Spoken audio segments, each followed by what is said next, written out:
ಇಂದು ಮೈಸೂರಿನಲ್ಲಿ ಶ್ರೀಯುತ ಮಾಜಿ ಮೇಯರ್ ಅನಂತ್ ಅವರ ಸಹಗೃಹದಲ್ಲಿ ನೂತನವಾಗಿ ಕರ್ನಾಟಕ ರಾಜ್ಯ ಗಾಣಿಗರ ನಿಗಮ ಮಂಡಳಿ ಅಧ್ಯಕ್ಷರಾಗಿ ಆಯ್ಕೆಯಾಗಿರುವ ಸಂತಸದ ಸಂದರ್ಭದಲ್ಲಿ ಸುವರ್ಣ ಕರ್ನಾಟಕ ಗಾಣಿಗರ ಮಹಾಸಭಾ ಮಂಡ್ಯ ಜಿಲ್ಲೆ ಅಧ್ಯಕ್ಷರು ಕುಮಾರ್ ಬೆಳಗೋಳ, ಶ್ರೀರಂಗಪಟ್ಟಣ ತಾಲೂಕು ಗಾಣಿಗ ಅಧ್ಯಕ್ಷರು ಕೃಷ್ಣಪ್ಪರವರು ಹಾಗೂ ರಾಕಸಮ ದೇವಾಲಯ ಗಾಣಿಗ ಸೇವಾ ಸಮಿತಿ ಬೆಳಗೋಳ ಅಧ್ಯಕ್ಷರು ಕುಬೇಂದ್ರ ಬೆಳಗೋಳ, ಗಾಣಿಗ ದೊಡ್ಡ ಯಜಮಾನರು ಜಯರಾಮ್, ಸ್ವಾಮಿ ಹುಣಸೂರು, ರವಿ, ಮಾದೇವಸ್ವಾಮಿ ಹಾಗೂ ಗಾಣಿಗ ಸಮಾಜದ ಮುಖಂಡರು ಉಪಸ್ಥಿತಿಯಿದ್ದು ಸನ್ಮಾನಿಸಲಾಯಿತು.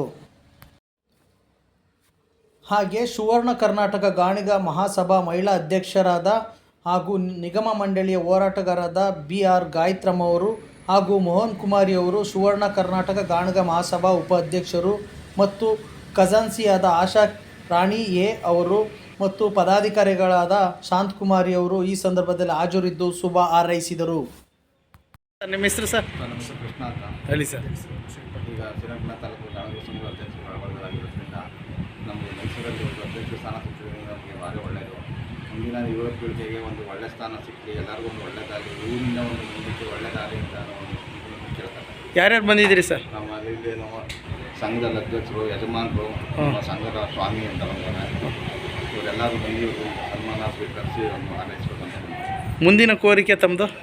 ನಮ್ಮ ಮುಂದಿನ ಕೋರಿಕೆ ನಾವು ಹೇಳ್ತೀವಿ ಸರ್. ಹೀಗೆ ಬಂದೇವೆ, ಮುಂದೆ ಏನು ಮಾಡಬೇಕು ಅನ್ನೋದು ಅವರು ದೊಡ್ಡವರ ಬೆಂಬಲದಲ್ಲಿ ನಾವು ಹೋಗ್ತೀವಿ. Okay, thank you. ನಮ್ಮ ಅನಂತ ಅವರ ನಿಗಮದ ಅಧ್ಯಕ್ಷರಾಗಿ ಸೆಲೆಕ್ಟ್ ಮಾಡಿದ್ದರಿಂದ ನಮಗೆ ತುಂಬ ಅಭಿನಂದನೆಗಳು ಸಲ್ಲಿಸುತ್ತಾ ಅವರಿಗೆ ವಂದನೆಗಳನ್ನು ಹೇಳುತ್ತಾ ನಮಸ್ಕರಿಸುತ್ತೇನೆ. ಇಂಥ ಒಳ್ಳೆಯ ವ್ಯಕ್ತಿಯನ್ನು ಆರಿಸಿದ್ದಕ್ಕೆ ತುಂಬ ಧನ್ಯವಾದಗಳು. ಮಹಿಳಾ ಘಟಕದ ಅಧ್ಯಕ್ಷೆ, ನಾನು ಸುವರ್ಣ ಕರ್ನಾಟಕ ಗಾಣಿಗ ನಿಗಮದ ರೂಪಿಸ್ಕೋಬೇಕು ಅಂತ ಬಂದಂಥ ಸಂದರ್ಭದಲ್ಲಿ ಎಲ್ಲರ ಒಂದು ಅಭಿಪ್ರಾಯಗಳನ್ನ ಸಂಗ್ರಹಿಸಿ ಆ ಕಾರ್ಯವನ್ನು ನಮ್ಮ ಜನಾಂಗಕ್ಕೆ ಏನು ಕಾರ್ಯವನ್ನು ಮಾಡಬೇಕು ಅದನ್ನು ಮಾಡ್ತೇನೆ ಅನ್ನೋ ಒಂದು ಭರವಸೆಯನ್ನು ತಮ್ಮ ಕೊಡ್ತಾ ಇದ್ದೀನಿ.